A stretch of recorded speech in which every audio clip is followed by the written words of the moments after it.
20वीं सदी का आगाज हो रहा था जब लाइलपुर के करीब एक छोटे से कस्बे समंदरी में एक बच्चे की पैदाइश हुई।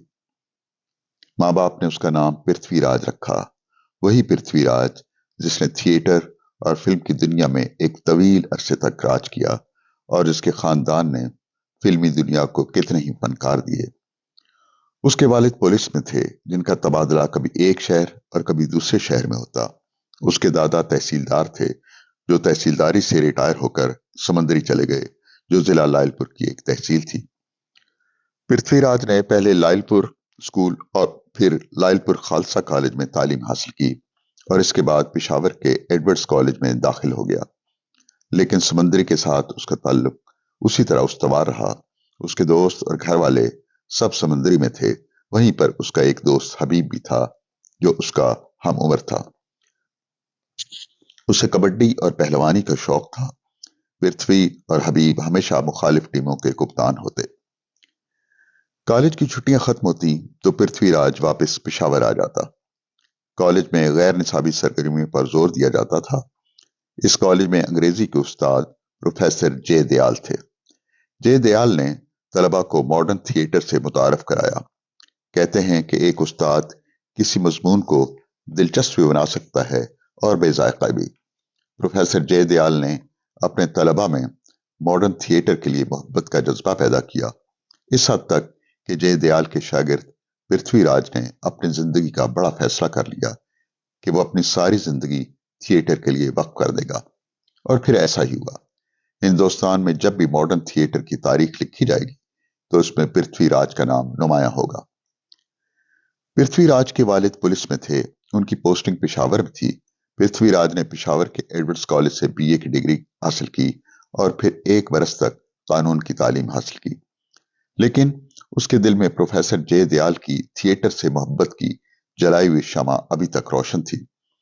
इस शमा की रोशनी उसे दोबारा थिएटर की तरफ ले आई। अदाकारी उसके खून में रची हुई थी। ये वो जमाना था जब हिंदुस्तान में खामोश फिल्में आम थीं। पृथ्वीराज ने खामोश फिल्मों में काम शुरू कर दिया।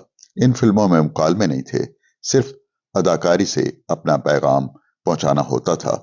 पृथ्वीराज को यह भी एजाज हासिल है कि उसने हिंदुस्तान की पहली बोलती फिल्म आलम आरा में काम किया और यह फिल्म 1931 में रिलीज हुई। पृथ्वीराज ने लाइलपुर और पेशावर में थिएटर में काम शुरू तो कर दिया, लेकिन वो अपने लिए एक वसी कैनवस की तलाश में था जो बम्बई में मुयस्सर था।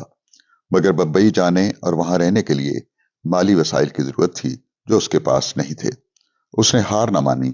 एक रोज अपनी खाला से कुछ रकम उधार ली और अपने शौक की उंगली थाम कर बम्बई चल पड़ा। बम्बई में फन के इजहार के बहुत मौके थे। 1937 में फिल्म विद्यापति में उसे अपने फन के जौहर दिखाने का मौका मिला। 1941 में सोहराब मोदी की सिकंदर आजम पर बनने वाली फिल्म सिकंदर में उसने सिकंदर आजम का किरदार अदा किया। फिल्मों में अदाकारी के साथ साथ उसने ग्रैंड एंडरसन थिएटर कंपनी से भी वाबस्तगी इख्तियार कर ली थी। थिएटर उसके दिल की आवाज थी। स्टेज पर उसके फन के जौहर खुलते थे।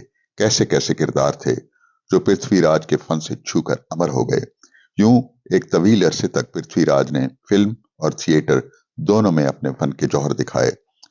थिएटर की मोहब्बत की चिंगारी जो एडवर्ड्स कॉलेज पेशावर के प्रोफेसर जे दयाल ने रोशन की, अब शोले में बदलना चाहती थी। इसके लिए उसे मजीद फनकाराना आजादी, आर्टिस्टिक फ्रीडम की जरूरत थी। लिहाजा पृथ्वीराज ने 1942 में पृथ्वी थिएटर के नाम से अपना थिएटर ग्रुप शुरू किया। उसका पहला ड्रामा कालिदास था। ये वो दौर था जब हिंदुस्तान में आजादी की तहरीक जोर पकड़ रही थी। मज़ामत की ये तहरीक जिंदगी के हर शोबे में जारी थी। थिएटर के जरिए मज़ामत के अमल को आगे बढ़ाया जा रहा था। पृथ्वी थिएटर के ज़रिए तमाम ऐसे ड्रामे पेश किए गए जिन्हें देखकर जज्बा हुर्रियत बेदार होता था। थिएटर के स्टेज ने पृथ्वीराज को अपने फन के जौहर खुलकर दिखाने के मौके फराहम किए।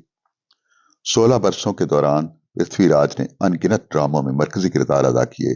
ड्रामों की इस फहरिस्त में एक अहम ड्रामा पठान था जो 1947 में स्टेज किया गया। पृथ्वी थिएटर हिंदुस्तान के मुख्तलिफ शहरों में ड्रामे करता था। यह पृथ्वीराज का जुनून था जो बरसों से उसे थिएटर की दुनिया से जोड़े हुए था। लेकिन अब 50 की दहाई शुरू हो चुकी थी। यह सिनेमा के अरूज का जमाना था और थिएटर का कारोबार अब माली लिहाज से मुनफिद बख्श न था। पृथ्वीराज ने अब फिल्मों पर ज्यादा तवज्जो देना शुरू की। 1951 में उसने अपने बेटे राज कपूर के साथ फिल्म आवारा में काम किया और फिर बूट पॉलिश, श्री 420, परदेसी, जग्गा डाकू, मुगले आजम, प्यार किया तो डरना क्या, राजकुमार, जानवर और जिंदगी जैसी फिल्मों में अपने फन का जौहर दिखाए।